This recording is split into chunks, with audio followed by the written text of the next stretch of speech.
Mulheres que correm com os lobos. O amor pela alma. Aguarde, confie, faça sua parte. Você descobrirá seu próprio caminho. No final da história, os cisnes reconhecem o patinho como um de seus antes dele mesmo. Isso é bem típico das mulheres exiladas. Depois de tanto sofrer e vaguear, elas conseguem atravessar por acaso a fronteira com seu próprio território e muitas vezes não percebem por um certo tempo que as expressões das pessoas deixaram de ser depreciativas e passaram a ser neutras com maior frequência, quando não sejam de admiração e de aprovação. Seria de se pensar que, já que estão agora no seu próprio chão psíquico, elas estariam delirantemente felizes. Mas não. Pelo menos por algum tempo. Sentem terrível desconfiança. Será que essas pessoas realmente me consideram? Será que aqui eu estou em segurança? Será que não vão me espantar daqui? Será que agora vou poder dormir com os 2 olhos fechados? Será que está certo agir como um cisne? Com o tempo, essas suspeitas são abandonadas e começa o próximo estágio da volta ao próprio eu, a aceitação da nossa própria beleza singular, ou seja, da alma selvagem da qual somos feitas. É provável que não exista uma medida melhor e mais confiável para se saber se uma mulher passou pelo status de patinho feio em algum ponto da sua vida ou durante toda ela, do que sua incapacidade de aceitar um cumprimento sincero. Embora essa atitude possa ser uma questão de modéstia ou possa ser atribuída à timidez, apesar de muitíssimos ferimentos graves serem descartados descuidadosamente como nada mais do que timidez. É muito mais comum que a mulher evite o elogio gaguejando porque ele inicia um diálogo automático e desagradável na mente da mulher. Se você disser que ela é bonita, que sua arte é linda, ou se a elogiar por alguma coisa que sua alma participou, que tenha sido inspirada por sua alma ou que esteja dela impregnada, algo na sua cabeça lhe diz que ela não merece o elogio e que você, que a está elogiando, é idiota por ter uma opinião dessas a seu respeito.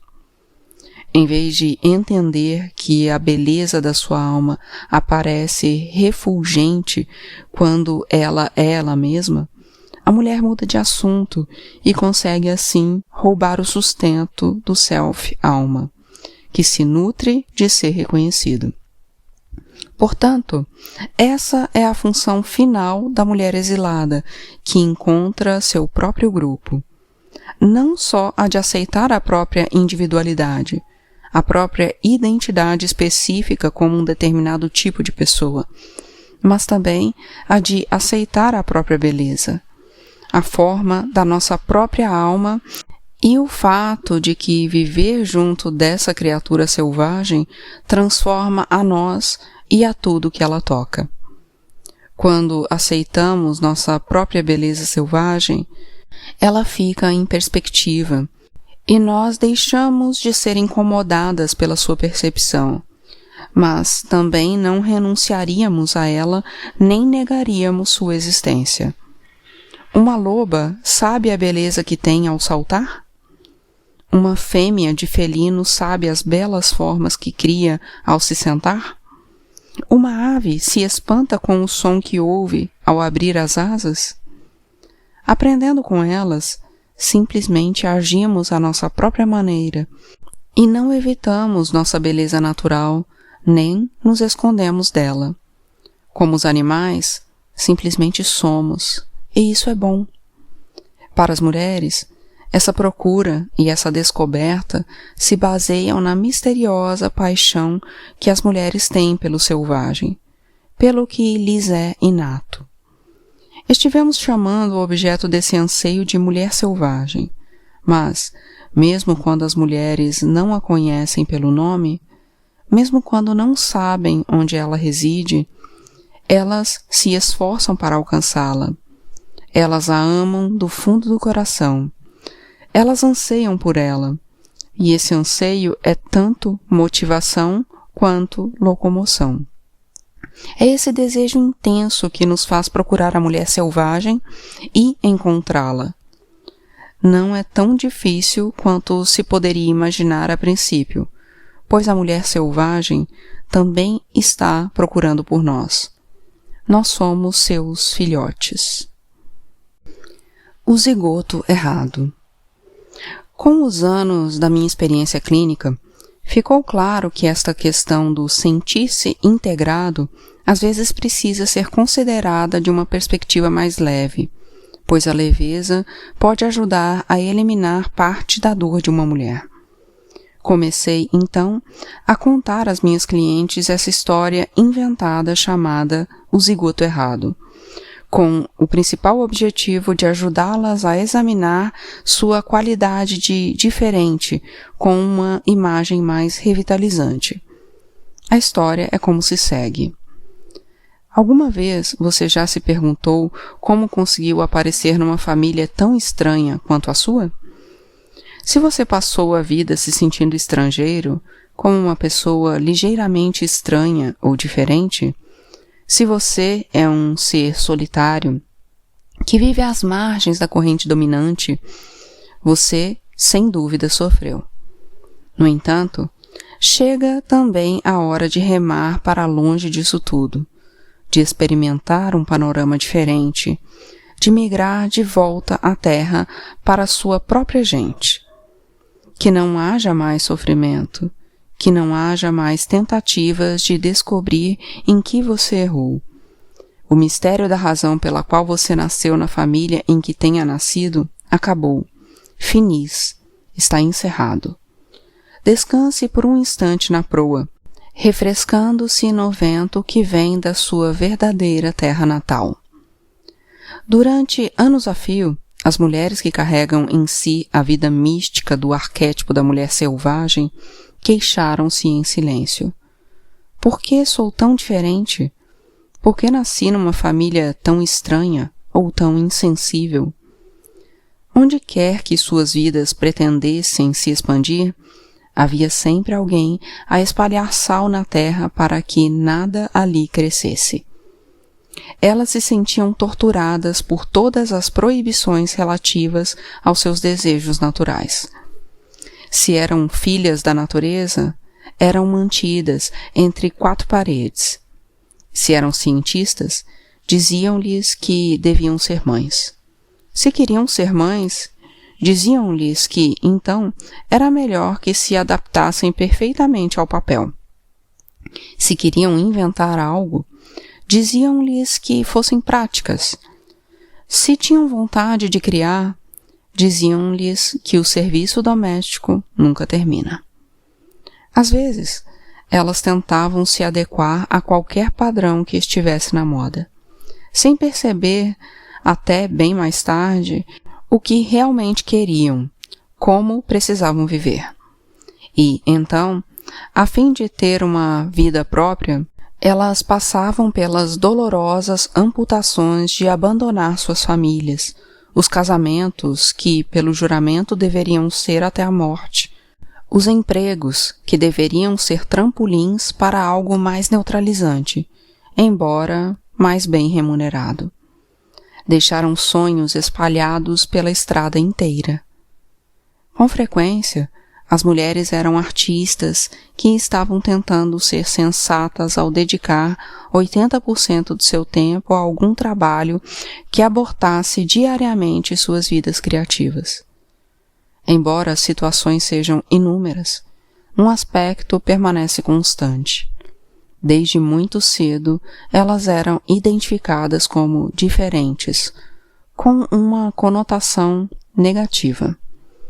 Na realidade, eram pessoas apaixonadas, especiais, curiosas e em pleno uso de suas mentes instintivas.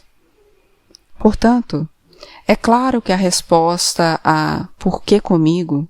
por que essa família, por que sou tão diferente, é que não há resposta para esse tipo de pergunta. Mesmo assim, o ego precisa ruminar alguma coisa antes de se soltar, e proponho 3 respostas de qualquer maneira. A analisanda pode escolher o que preferir, mas tem que escolher pelo menos uma.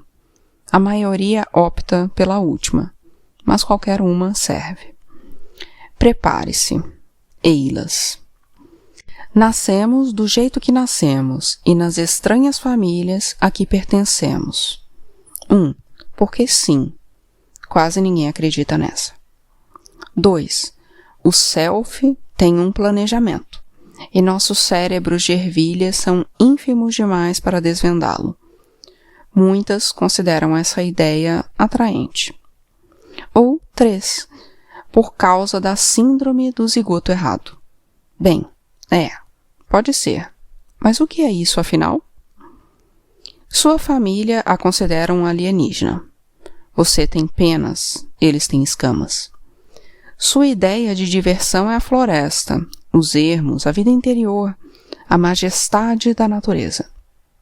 A ideia deles de diversão é dobrar toalhas direitinho. Se isso acontece com você na sua família, você está sendo vítima da síndrome do zigoto errado. Sua família passa lentamente pelo tempo. Você passa como o vento. Eles são barulhentos, você é delicada. Ou eles são calados e você canta alto. Você sabe porque sabe. Eles querem prova e uma dissertação de 300 páginas. Sem a menor dúvida, trata-se da síndrome do zigoto errado. Nunca ouviu falar disso? Bem, foi assim. A fada dos zigotos estava sobrevoando sua cidade natal numa noite. E todos os zigotinhos na sua cesta pulavam e saltavam de alegria. Na verdade, você estava destinada a pais que a teriam compreendido. Mas a fada dos zigotos entrou numa zona de turbulência e, você caiu na cesta da casa errada. Você caiu de cabeça para baixo, bem numa família que não lhe estava destinada. Sua verdadeira família ficava a uns 5 quilômetros mais adiante. É por isso que você se apaixonou por uma família que não era sua e que morava a uns 5 quilômetros dali. Você sempre quis que o senhor e a senhora fulano de tal fossem seus pais de verdade. É possível que eles fossem mesmo. É por isso que você sapateia pelos corredores, apesar de ter uma família que vive grudada na televisão. É por isso que seus pais ficam alarmados cada vez que você vem visitá-los ou telefona. Eles estão preocupados com o que ela vai aprontar agora. Da última vez, ela nos deixou envergonhados. Só Deus sabe o que vai fazer desta vez. Eles cobrem os olhos quando você se aproxima. E não é por se ofuscarem com sua luz. Tudo o que você quer é amor. Tudo o que eles querem é paz. Os membros da sua família, por seus próprios motivos, em virtude das suas preferências, da sua inocência, de danos sofridos, da sua constituição, da sua doença mental ou ignorância cultivada, não são tão hábeis para ser espontâneos com o inconsciente. E é claro que sua visita invoca o arquétipo do trickster, o que agita as coisas. E assim, antes mesmo que vocês se sentem à mesa, ela já está dançando por ali, louca para deixar cair um fio de cabelo no ensopado da família. Apesar de não ser sua intenção irritar a família, eles ficarão irritados do mesmo jeito. Quando você aparece, tudo e todos parecem enlouquecer. É um sinal inequívoco dos zigotos errados na família o fato de que os pais se sentirem ofendidos o tempo todo enquanto os filhos têm a impressão de que nunca vão conseguir fazer nada certo. A família não selvagem tem apenas um desejo: mas o zigoto errado jamais consegue vislumbrar qual seja ele, e, se o conseguisse, seu cabelo se arrepiaria formando pontos de exclamação. Prepare-se. Vou lhe contar o grande segredo. Eis a coisa misteriosa e tremenda que eles realmente querem de você. Os não selvagens querem coerência. Querem que você seja hoje exatamente a mesma que foi ontem. Querem que você não mude com o passar dos dias, mas que permaneça como no início dos tempos. Pergunte à sua família se eles querem coerência e eles darão uma resposta afirmativa. Em tudo? Não, eles dirão somente naquilo que importa. Quaisquer que sejam as coisas que importam no sistema de valores deles, eles sempre serão inaceitáveis para a natureza selvagem das mulheres. Infelizmente, aquilo que importa para eles não combina com aquilo que importa para a criança selvagem. A coerência nas atitudes é uma expressão impossível para a mulher selvagem, pois sua força está na sua capacidade de adaptação à mudança, na sua inovação, na dança, nos uivos, nos rosnados, na sua vida instintiva profunda, na sua chama criadora. Ela não revela a coerência pela uniformidade, mas, sim, pela vida criativa, pela percepção, pela rápida captação de imagens, pela flexibilidade e destreza coerentes. Se tivéssemos de identificar um aspecto que faz da mulher selvagem o que ela é, seria sua capacidade de resposta. A palavra resposta vem do termo latino prometer, garantir. E é esse o seu forte. Suas respostas cheias de percepção e habilidade são uma promessa e garantia coerentes para com as forças criadoras. Sejam elas duendes, o diabrete que se esconde por trás da paixão, sejam elas a beleza, a arte, a dança ou a vida. A promessa que ela nos faz, se não a contrariarmos, é que ela nos fará viver. Ela nos fará viver plenamente, com sensibilidade e coerência. Dessa forma, o zigoto errado dá a sua fidelidade, não à família, mas ao seu self interior. É por isso que ela se sente dividida. Sua mãe loba está segurando seu rabo.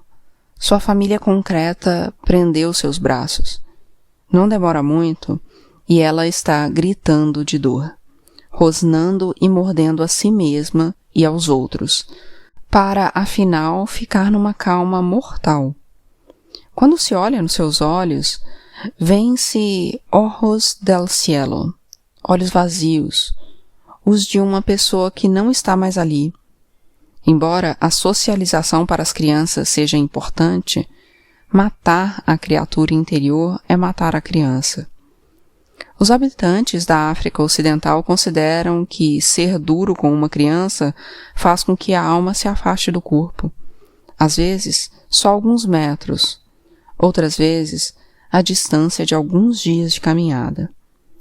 Apesar de as necessidades da alma da criança deverem ser equilibradas com sua necessidade de segurança e cuidados físicos, bem como noções cuidadosamente examinadas do comportamento civilizado, sempre me preocupo com aquelas que são bem comportadas demais. Elas, muitas vezes, têm aquela expressão de alma fraca nos olhos. Alguma coisa não está certa. Uma alma saudável aparece brilhante por trás da persona a maior parte dos dias, e nos outros arde como uma chama. Quando o dano é sério, a alma foge.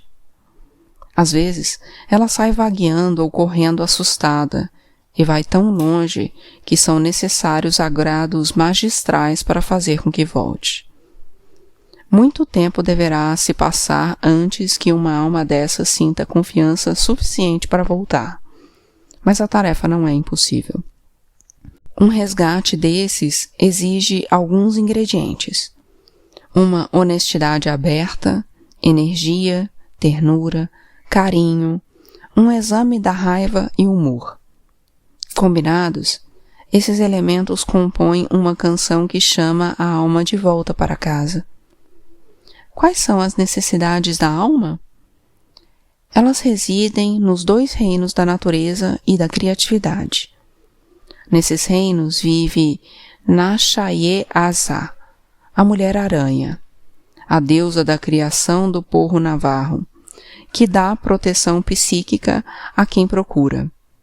Ela se encarrega de ensinar à alma tanto a proteção quanto o amor à beleza.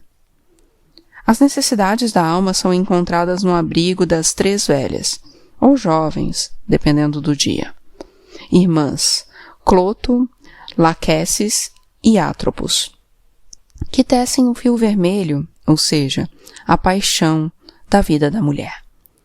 Elas tecem as idades da vida da mulher, dando nós à medida que uma idade se completa e a próxima se inicia. Elas se encontram nos bosques dos espíritos das caçadoras, Diana e Ártemis, duas mulheres lobas que representam a capacidade de caçar, farejar e resgatar aspectos da psique. As necessidades da alma são governadas por Coatlicue, a deusa asteca da autossuficiência feminina, que dá a luz de cócoras, direto nos pés. Ela dá lições sobre a vida da mulher solitária. Ela é uma fazedora de bebês, o que significa novos potenciais de vida, mas é também uma mãe da morte que usa caveiras na saia. Quando ela anda, elas dão a impressão do chocalho de uma cascavel, pois são chocalhos de caveiras. E, como os chocalhos de caveiras têm o som da chuva, por meio da ressonância simpática, elas atraem a chuva para a terra. Ela é a protetora de todas as mulheres solitárias e daquelas que são tão mágia, tão cheias de ideias e pensamentos poderosos, que precisam viver no limiar do fim do mundo para não deslumbrar demais a comunidade. Coatlicue é a protetora especial da mulher exilada. Qual é o alimento básico para a alma? Bem, ele difere de uma criatura para outra. Seguem-se, porém, algumas combinações. Considerem-nas uma macrobiótica psíquica. Para algumas mulheres, o ar, a noite, o sol, as árvores são necessidades vitais. Para outras, somente as palavras, o papel, os livros conseguem saciá-las. Para ainda outras, a cor, a forma, a sombra e o barro são requisitos absolutos. Algumas mulheres precisam saltar, inclinar-se, correr, pois suas almas amam a dança. Ainda outras só querem a paz de se recostar numa árvore. Há mais uma questão a tratar. Os zigotos errados aprendem a sobreviver. É difícil passar anos a fio na companhia de quem não pode nos ajudar a florescer. Ser capaz de dizer que sobrevivemos é um feito. Para muitas, o poder está na própria palavra. No entanto, chega uma hora no processo de formação da identidade em que a ameaça, ou o trauma, já faz parte do passado. É, então, que se passa ao próximo estágio da sobrevivência, à cura e ao desenvolvimento futuro.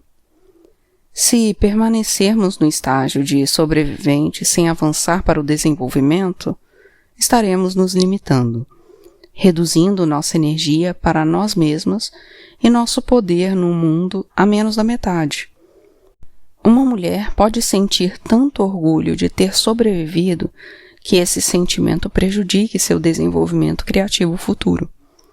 Às vezes, as pessoas têm medo de prosseguir além do status de sobrevivente, pois é exatamente isso o que é, um status, um marco de distinção, uma realização pura e simples. Pode apostar, pode acreditar.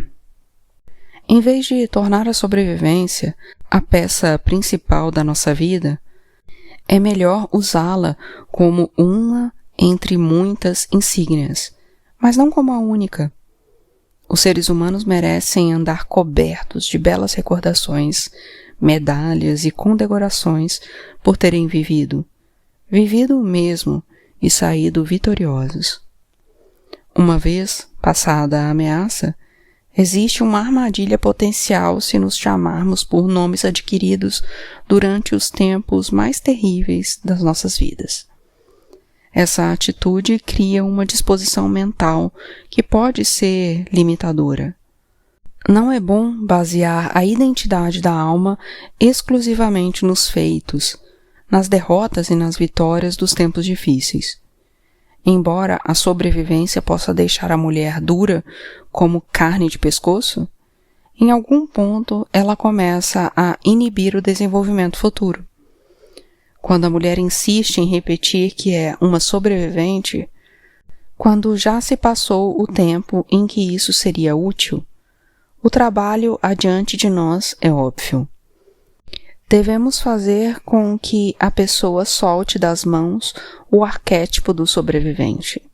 Se não o fizermos, nada mais poderá crescer. Faço a comparação dessa atitude com uma pequena planta resistente que conseguiu, sem água, sem sol, sem nutrientes, produzir uma corajosa e ínfima folhinha, apesar das circunstâncias. No entanto, vicejar significa que, agora que passou o tempo das vacas magras, vamos nos colocar em situações de exuberância, de luz e de nutrição, para ali prosperar, vicejar com flores e folhas densas, pesadas, emaranhadas. É melhor que nos demos nomes que nos desafiem a crescer como criaturas livres. Isso é vicejar. É isso o que nos foi destinado. O ritual é um dos meios pelos quais os seres humanos colocam suas vidas em perspectiva. Quer se trate do Purim, do Advento, quer se trate de puxar a lua para baixo. Os rituais reúnem as sombras e espectros das vidas das pessoas, como que os organizam e os fazem repousar. Há uma imagem especial das comemorações de El Día de los Muertos que se aplicam a ajudar as mulheres na transição da sobrevivência para o desenvolvimento futuro. Baseia-se no rito das oferendas, que são altares para aqueles que passam dessa vida. Oferendas são tributos, memoriais e expressões da mais profunda consideração pelos entes amados não mais presentes nesse plano. Descobri ser útil para muitas mulheres o ato de fazer uma oferenda à criança que elas um dia foram, à guisa de reconhecimento do heroísmo da criança. Algumas mulheres escolhem objetos, escritos, roupas, brinquedos, recordações de acontecimentos e outros símbolos da infância que serão incluídos. Elas arrumam a oferenda ao seu próprio modo, contam a história que acompanha ou não e depois deixam aquilo arrumado enquanto quiserem. É a comprovação de seu passado de dificuldades, de garra e de triunfo sobre a adversidade. Essa maneira de olhar o passado surte alguns efeitos. Ela proporciona perspectiva, uma interpretação compassiva dos tempos passados, ao exibir aquilo que a pessoa vivenciou, o que foi feito daquilo, o que é admirável. É o fato de admirar o feito, em vez de vivê-lo, que libera a pessoa. Continuar a ser a criança sobrevivente depois da hora, para tal, representa um excesso de identificação com o arquétipo danificado. Perceber o dano e, mesmo assim, registrá-lo na memória, permite que se passe ao desenvolvimento futuro. Vicejar é o nosso destino na Terra. Vicejar não é apenas sobreviver, é o nosso direito inato na qualidade de mulheres. Não se escolha nem recue se for chamada de ovelha negra, de indisciplinada, de loba solitária. Quem tem a visão lenta diz que o rebelde é uma praga para a sociedade. No entanto, ficou provado com o passar dos séculos que ser diferente significa estar no limite, significa ser praticamente garantido que essa pessoa vá fazer uma contribuição original, uma contribuição útil e espantosa à sua cultura. Ao procurar conselhos, jamais dê ouvidos aos tímidos de coração. Seja gentil com eles, cumule-os de bênçãos, tente incentivá-los, mas nunca siga seus conselhos. Se você alguma vez foi chamada de desafiadora, incorrigível, saliente, esperta, insubmissa, indisciplinada, rebelde, você está no caminho certo. A mulher selvagem está por perto. Se você nunca foi chamada de nada disso, ainda é tempo. Ponha em prática a sua mulher selvagem. Anda-lhe, insista.